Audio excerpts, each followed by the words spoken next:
نحمده ونستعينه ونستغفره ونعوذ بالله من شرور أنفسنا وسيئات أعمالنا من يهده الله فلا مضل له ومن يضلل فلا هادي له وأشهد أن لا إله إلا الله وحده لا شريك له وأشهد أن محمدا عبده ورسوله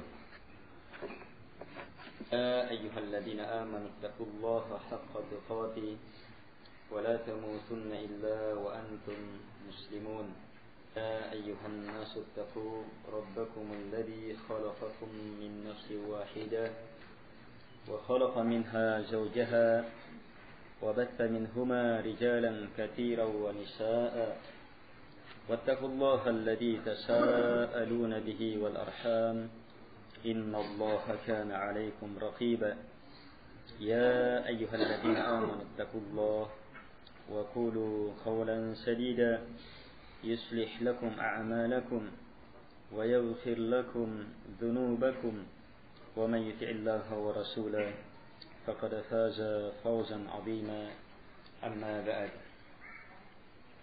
فإن أصدق الحديث كتاب الله وخير الهدي هدي محمد صلى الله عليه وعلى آله وسلم وشر الأمور محدثاتها وكل محدثة بدعة وكل بدعة ضلالة وكل ضلالة في النار.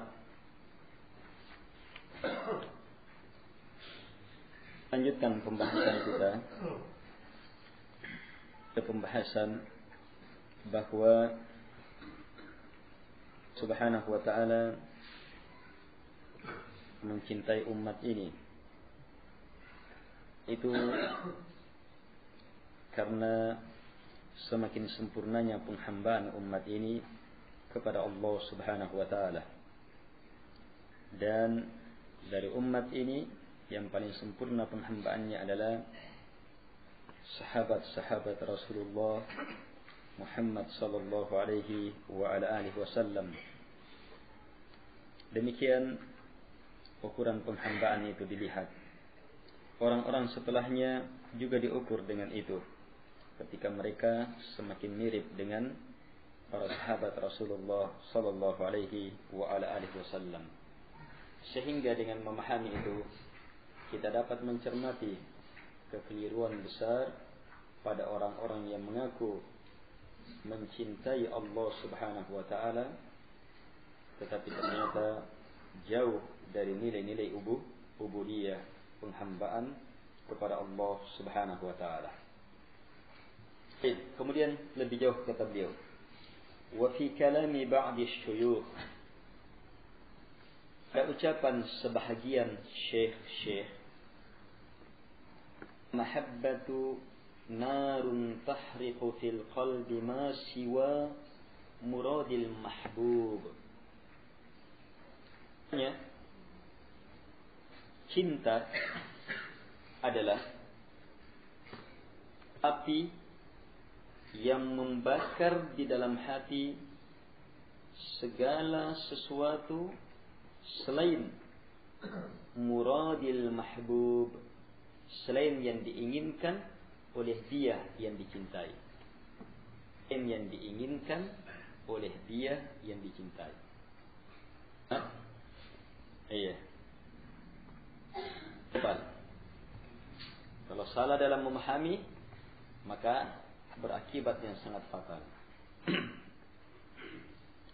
Dan masyayikh mengucapkan kalimat ini dan mereka maksudkan kata syekh, وأرادوا أن الكون كله قد أراد الله وجوده فظنوا أن كمال المحبة أن يحب العبد كل شيء حتى الكفر والفسوق والعصيان ولا يمكن أحد أن يحب كل موجود بل يحب ما يلائمه وينفعه ويبغض ما ينافيه ويضره ولكن استفادوا بهذا الضلال اتباع أهوائهم ثم زادهم انغماسا في أهوائهم وشهواتهم فهم يحبون ما يهوونه كالصور والرئاسة وفضول المال والبدع المضلة زعمين أن هذا من محبة الله،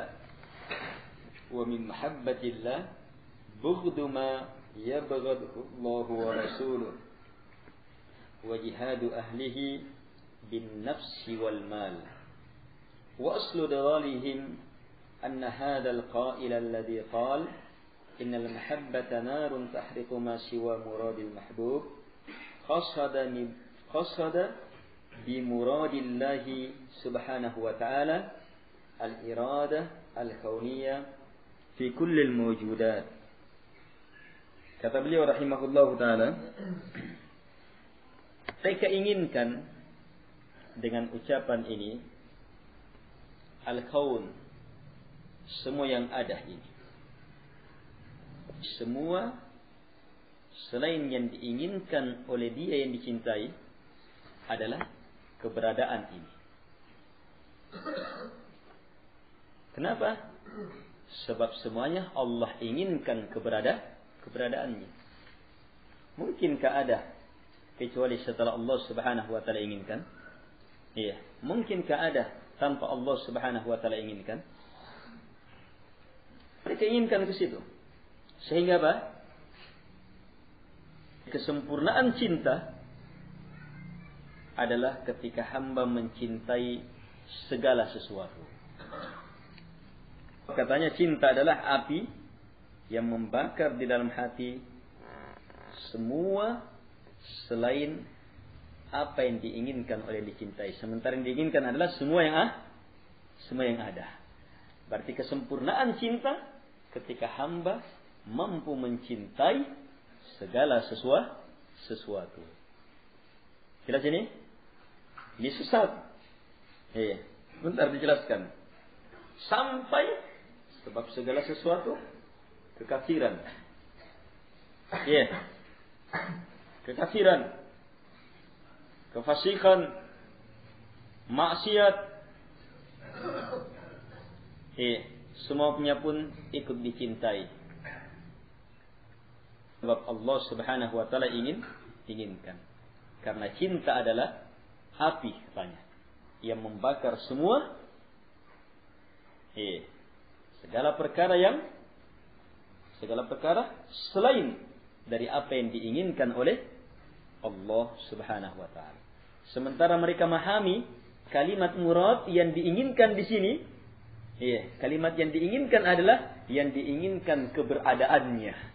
Iradah kauniyah. Semua yang ada dicintai. Kekafiran, kefasikan, maksiat, kata Syekh, padahal tidak mungkin apapun juga untuk mencintai semua yang ada. Tidak mungkin. Orang hidup pasti ada yang benci kan?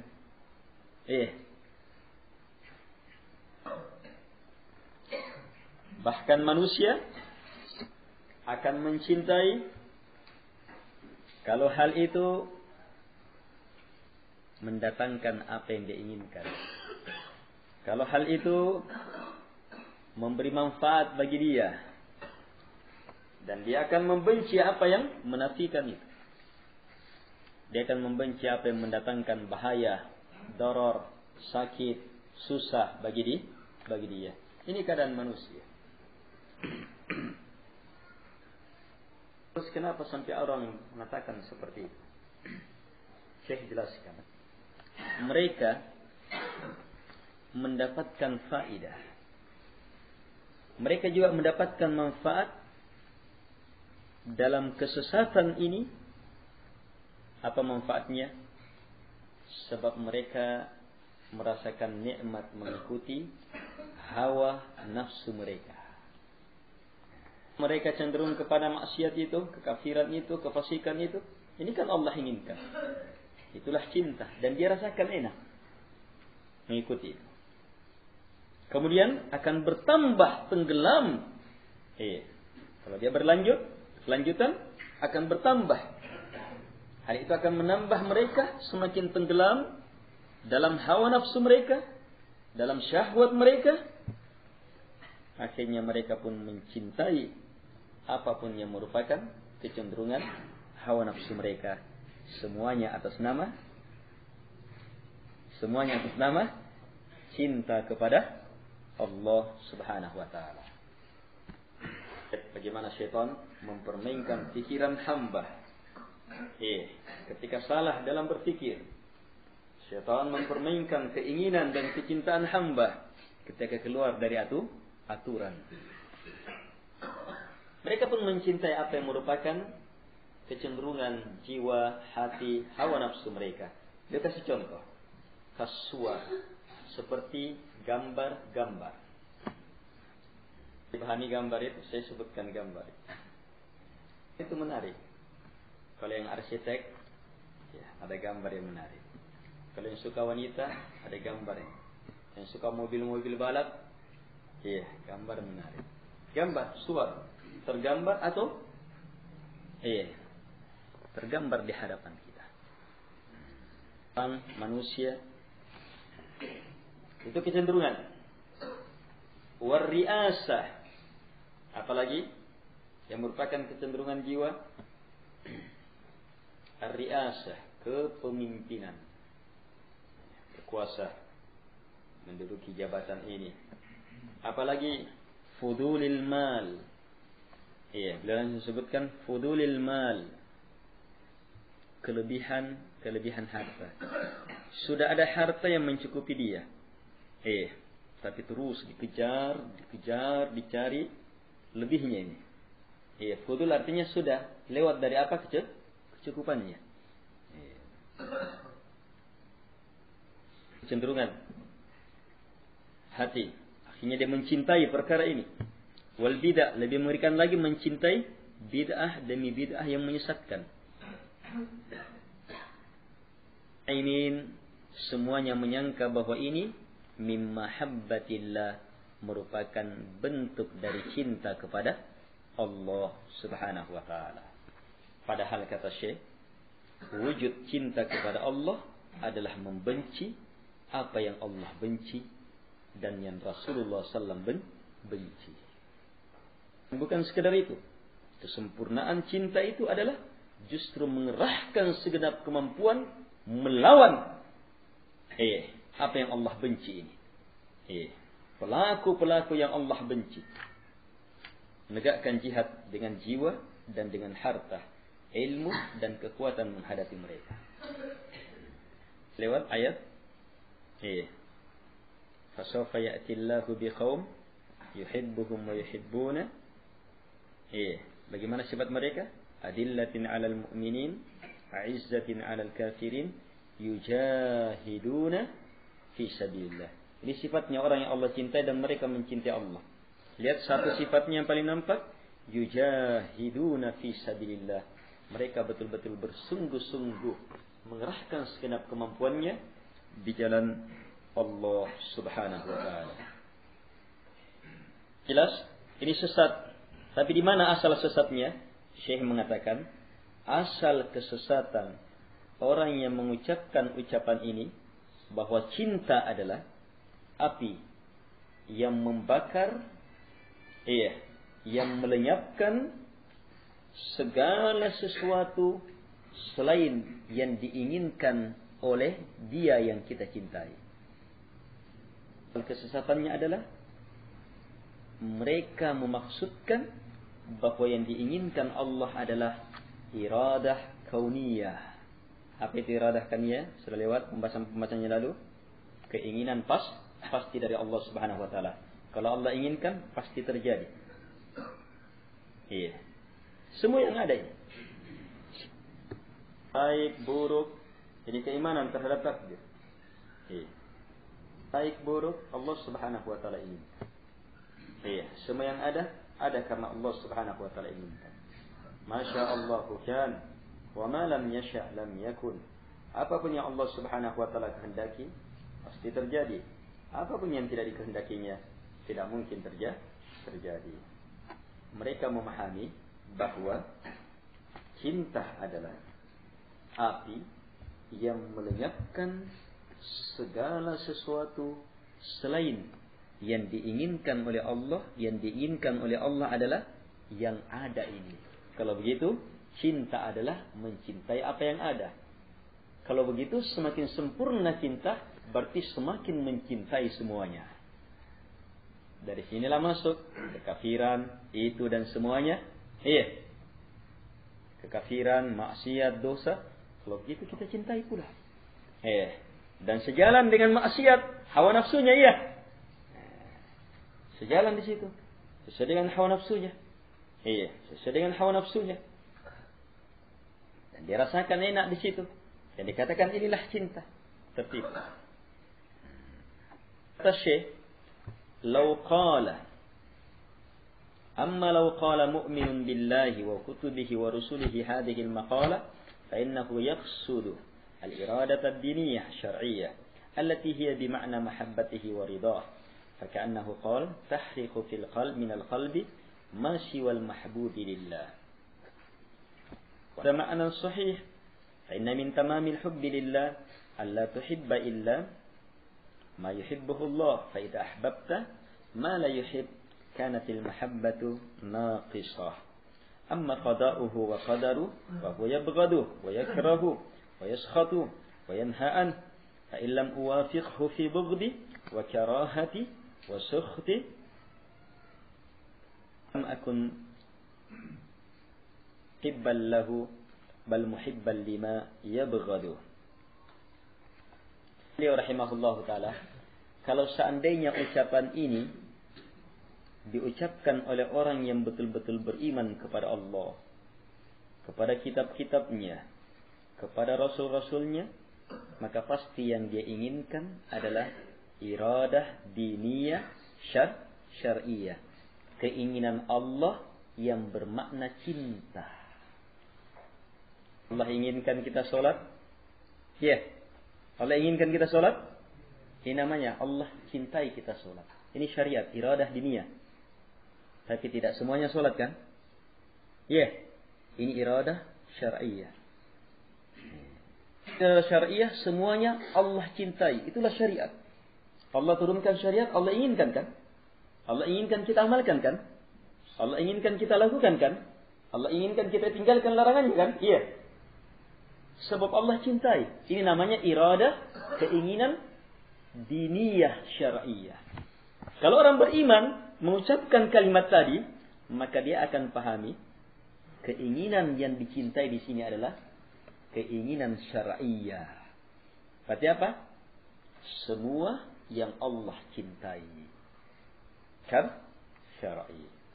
Jadi, kalau mereka orang beriman mengatakan seolah-olah bunyinya cinta adalah api yang membakar di dalam hati segala perkara selain dari apa yang dicintai karena Allah. Kata beliau, ini adalah makna yang benar. Kalau sudah seperti cintanya orang, hebat betul memang. Sebab tidak ada yang di dalam dirinya, di dalam hatinya, tidak ada yang dia cintai. Semuanya sudah terbakar. Kecuali hanya apa? Kecuali hanya apa yang dicintai oleh Allah subhanahu wa ta'ala. Kecuali hanya apa yang Allah syariatkan. Kecuali hanya apa yang Allah tuntunkan dalam Quran, dalam sunnah Rasulullah sallallahu alaihi wa ala alihi wasallam. Ini benar. Kata Syekh, sebab sungguh di antara bentuk kesempurnaan cinta kepada Allah adalah kamu tidak mencintai kecuali apa yang Allah cintai. Jika kamu mencintai apa yang Allah tidak cintai, maka itu artinya cinta kamu itu cacat. Tergantung apa yang dicintai. Bisa cacatnya habis betul, kafir. Habis betul cintanya, kafir. Tidak ada nilainya. Bisa cacatnya tetap masih mempunyai asal cinta yang dengannya dia beriman, tetapi rendah nilainya. Rusak sudah. Yang jelas, kapan kamu mencintai apa yang Allah tidak cintai? Berarti apa? Cinta kamu cacat. Sini. Adapun qada'nya Allah, ketentuan Allah, takdir Allah ada yang baik, ada yang buruk. Makanya wa tu'mina bil qadari khairihi syarri, kamu beriman kepada Allah, beriman terhadap takdir yang baik dan yang buruk. Sekarang takdir Allah yang buruk, kalau Allah takdirkan pasti terjadi kan? Sementara dalam makna yang pertama, pahamnya orang yang saleh itu semua yang diinginkan, berarti semua yang buruk juga ya. Kalau begitu dicintai juga. Adapun yang ini kata beliau, Allah justru membencinya. Kekafiran, kefasikan yang terjadi Allah benci. Allah murka terhadapnya. Allah larang. Jika saya tidak bersesuaian dengan Allah dalam membencinya, dalam tidak menyenanginya, tidak bersesuaian dengan Allah dalam murka terhadap perkara ini, berarti saya bukanlah orang yang cinta kepada Allah Subhanahu wa taala. Sebab tidak bersesuaian dalam cinta dan benci. Iya. Bahkan saya termasuk apa? Saya termasuk orang yang mencintai apa yang Allah Subhanahu wa taala benci. Ini akibatnya. Kalau kita arahkan kepada iradah kauniyah. Dan sudah lewat pada awal pembahasan. Iya, boleh ingatkan. Iya. Sekarang setelah panjang pembahasan, beliau buka lagi. Iya, beliau buka lagi pembahasannya. Iya, supaya kita teringat, supaya kita lebih mantap, supaya kita mampu memahamkannya. Ia memahaminya sesuai dengan jalur pembahasan cinta dan ubudiyah kepada Allah Subhanahu wa taala. Jadi kata beliau, fattiba'u hadhihi syari'ah wal qiyamu bil jihadi biha min a'zamil furuqi baina ahli mahabbatillahi wa awliya'ih alladhina yuhibbuhum wa yuhibbunah wa baina man yadda'i mahabbatallahi nadiran ila umumi rububiyyatihi aw muttabi'an li ba'dil bid'i al mukhalafati li syari'atihi. فإن دعوى هذه المحبة لله من جنس دعوى اليهود والنصارى المحبة لله، بل قد تكون دعوى هؤلاء شرا من دعوى اليهود والنصارى لما فيهم من النفاق الذين هم به في الدرك الأسفل من النار، كما قد تكون دعوى اليهود والنصارى شرا من دعواهم إذا lam yasilu ila mitli kufrihim. Jadi kata beliau, mengikuti syariat ini. Apa itu syariat? Yang beliau agama ini, penghambaan dari awal sampai akhir. Agama dari awal sampai akhir. Ini syariat. Dalam istilah disebutkan oleh para ulama. Mulai kabur menegakkan syariat banyak-banyak diarahkan hanya menegakkan sebahagian dari hukum-hukum pelanggaran jarimah. Kalau mencuri dalam kadar demikian maka dipotong tangan. Kalau mencuri lagi maka yang ini dipotong dan seterusnya. Ini syariat, tapi bahagian dari syariat. Dan ada yang lebih besar dari semua itu, yaitu hakikat syariat adalah al-ubudiyah itu sendiri, penghambaan itu sendiri. Karena itulah ketika Allah Subhanahu wa taala menjelaskan syariatnya, wa qada rabbuka. Coba lihat. Wa qada rabbuka, Rabb kamu telah menetapkan hukum, telah menetapkan syariat. Qada bermakna syariat, syar'a. Bisa juga bermakna wasiat. Rabb kamu telah menetapkan syariat, wasiat. Apa itu? Alla ta'budu illa iyyah wa bil walidaini ihsana. Lihat syariat yang paling pertama disebutkan ini yang terbesar. Alla ta'budu. Jangan sekali-sekali kalian beribadah. Kalian tidak boleh melakukan ibadah illa kecuali iyyahu, hanya kepada Dia yang mensyariatkan ini. Wahid, keikhlasan, selamat dari ibadah-ibadah kepada selain Allah Subhanahu wa taala. 2, Allah ta'budu. Tidak boleh ada ibadah kepada selain Allah. Illa iyyah, kecuali hanya kepada Allah. Ibadah murni hanya kepada Allah Subhanahu wa taala. Baru menyusul syariat yang sangat besar selanjutnya. Wabil walidaini ihsana, dan terhadap kedua orang tua berbakti. Ini syariat yang sangat besar, syariat yang teramat agung. Bakti kepada kedua orang tua. Masya Allah jamaah, mau menegakkan syariat ini tidak perlu minta sama DPRD. Izin mau menegakkan syariat perlu. Setiap orang tuntut harus menegakkannya. Kan agama manapun menyetujui, mengajarkan bakti kepada kedua orang tua. Apalagi Islam tiada tandingannya, menempatkannya setelah haknya Allah Subhanahu wa taala. Lihat besarnya kedudukan bakti berbuat baik kepada kedua orang tua. Mengikuti syariat ini dan tegak berjihad dengannya dalam menegakkannya.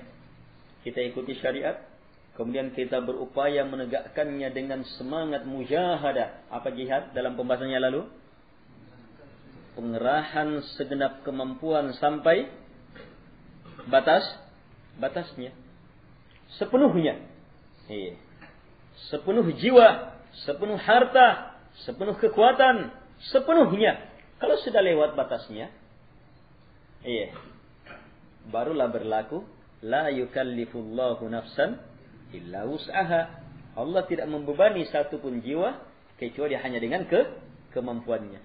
Jadi ayat itu la yukallifullahu nafsan illa wus'aha justru ayat yang paling berat. Tapi karena dasar orang salah paham, dan memang suka mencari yang enaknya saja, justru ayat ini dipakai supaya enak-enakan. Kenapa tidak sholat jamaah? Yaitulah kemampuan saya. Bukankah Allah mengatakan la yukallifullahu nafsan illa wus'aha? Kenapa kamu belum bisa begini kamu? Kenapa kamu belum pakai jilbab? Ya, saya baru bisa begini. La yukallifullahu nafsan illa wus'aha. Kenapa? Banyak sekali. Karena situ semuanya.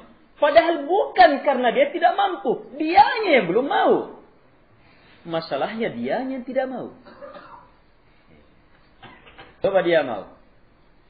Kalau semua yang di dekat masjid ini mau, datang ke masjid. Kalau dia mau. Kalau dia mau. Ramai. Tidak ada masjid yang pokoknya. Habis-habisan orang membangun masjid, pelebaran masjid. Kalau orang mau datang sholat. Kalau mau. Buktinya? Kalau mau pergi, apapun. Kalau dia sudah mau pergi, sudah. Nah, pokoknya, apalagi kalau sudah mantap betul maunya. Siapa yang halangi dimarahi? Sudah mantap betul maunya. Masalahnya tidak mau. Atau mau, tapi maunya lemah. Masih ada mau yang lebih kuat. Yaitu tinggal di rumah. Mengikuti hawa nafsu. Itu maunya lebih kuat. Kata beliau, mengikuti syariat ini, mengikuti agama ini, dan tegak berjihad mewujudkannya, merupakan sebesar-besar pembeda antara ahlinya pecinta Allah. Ahlinya, bukan sekadar cinta, ahlinya sudah. Ini saya sebutkan, kan banyak alamat. Tapi saya sebutkan ringkas ini alamat. Sebab ingin menyebutkan ahlinya. Orang yang betul-betul hebat sudah dalam cinta kepada Allah. Memang terlatih sudah. Dia geluti betul. Berpengalaman, tahu seluk-beluknya dalam cinta kepada Allah Subhanahu wa taala. Ini dia. Mengikuti agama. Mengikuti agama. In kuntum tuhibbunallaha fattabi'uni, ikuti saya. Adillatin 'alal aizzatin 'alal mu'minin adillatin 'alal mu'minin 'izzatin 'alal kafirin yujahiduna fi sabilillah, itu mujahadah. Dua ini disebutkan. mengikuti agama, mengikuti Nabi Muhammad SAW, dan tegak mewujudkannya dengan sepenuh jiwa, sepenuh kekuatan, pokoknya sepenuhnya. Ini kata beliau, sebesar-besar pembeda, alamat yang paling nampak membedakan antara ahli mahabbatillah, ahlinya pecinta Allah, iya, dan wali-walinya Allah, yang mana Allah telah mencintai mereka. Iya, Allah mencintai mereka dan mereka pun mencintai Allah. Dengan siapa? Dengan mereka yang mengaku cinta kepada Allah. Iya, mengaku cinta kepada Allah hanya sekedar memandang keumuman rububiyah Allah. Atau hanya sekedar mengikuti sebahagian bid'ah yang menyelisihi syariat. Beda betul. Beda. Iya. Padahal yang paling banyak bicaranya dalam cinta itu justru yang begini. Iya. Disebutkan dua kelompok besar. Yang pertama, orang-orang yang mengaku cinta kepada Allah, nadhiran ila umumi rububiyyatihi. Orang yang mengaku cinta kepada Allah hanya sekedar memandang keumuman rububiyah Allah. Itu tadi. Kauniyah itu. Iradah kauniyah. Katanya, lihat, karena dalamnya sudah dalam berfikir, karena dalamnya sudah dalam mencermati, maka apa? Dia mampu melihat bahwa semuanya adalah ciptaan Allah. Dia mampu meyakini bahwa tidak ada yang ada kecuali pasti Allah yang menginginkannya. Sampai sini benar. Setan tinggal gesek sedikit, senggol sedikit. Maknai yang diinginkan dengan cinta. Selesai sudah. Tersesat sudah. Tinggal disenggol sedikit. Sehingga apa? Semua yang ada Allah inginkan. Tidak mungkin ada kecuali karena Allah menginginkannya. Ini rububiyah Allah. Semua yang Allah inginkan, Allah cintai. Sini kesesatannya. Kalau begitu, cinta adalah mencintai semuanya. Sebab Allah ingin. Ini dia ini. Mengaku cinta dengan jalur ini. Mengaku cinta dengan jalur ini. Syariat agama. Oh, tidak ada. Kafir beriman, tidak. Sebab mereka samakan sudah. Sementara dalam agama, sangat dibedakan itu. Kafir dan beriman tidak akan pernah bertemu. Perbedaannya lebih hebat dari perbedaan langit dan bumi. Sementara mereka jalur berfikirnya, hebatnya syaitan menyesatkannya. Sampai menyamakannya. Disinilah lahir itu wahdatul wujud, hululiyah, Allah menyatu, semuanya adalah perwujudan Allah. Atau dia berhasil menyatukan diri dengan Allah Subhanahu wa taala. Dari dasar asal pahamnya dari sini semua. Semua yang sampai di sini, semuanya mengatakan dirinya adalah orang yang paling dicintai Allah sudah. Dalam berbicara tentang cinta, lain atau muttabi'an li ba'dil bid'il mukhalifah li syari'atihi. Atau orang yang mengaku cinta tetapi mengikuti sebahagian bid'ah yang menyelisihi syariat. Ini tidak akan pernah benar. Sebab kalau cinta harus ikut. Qul in kuntum tuhibbunallaha fattabi'uni. Ini alamat pembeda yang sangat besar. Alamat pembeda yang sangat besar. Kita sekarang cinta kepada Allah. Dua kemungkinan, benar pengakuan kita. Iya. Benar pengakuan kita. Yang kedua, dusta pengakuan kita. Atau kemungkinan ketiga, benar dan dusta tercampur. Iya. Benar pengakuan kita, sebab kita buktikan. Dusta pengakuan kita, sebab tidak ada pembuktian, tidak mengikuti apa yang Allah Subhanahu wa taala cintai. Iya. Atau benar dan dusta. Maksud saya benar dan dusta, dia benar dalam satu perkara, dia buktikan. Tapi dalam pembuktian yang lainnya, dia tidak buktikan. Dalam sholat, dia buktikan. Iya. Dalam sholat dia buktikan. Tapi dalam haji dia tidak buktikan. Dalam sholat, dia cinta kepada Allah Subhanahu wa ta'ala. Karena itu dia sholat. Bagaimana buktinya? Dia pelajari. Bagaimana sholat yang Allah cintai sesuai dengan petunjuk orang yang Allah cintai, Rasulnya Muhammad SAW. Tapi dalam haji, atau dalam sholat secara umum dia cinta kepada Allah. Bukti cintanya kepada Allah, dia sholat. Tetapi apa? Rendah kecintaannya. Sebab apa? Uraian-uraian sholat, dia tidak mau tahu apa yang Allah cintai di situ. Dia ikutkan keinginan hawa nafsunya. Kayaknya saya lebih enak sholat kalau begini caranya. Main perasaan sudah. Kayaknya lebih nikmat. Iya. Kalau begini caranya.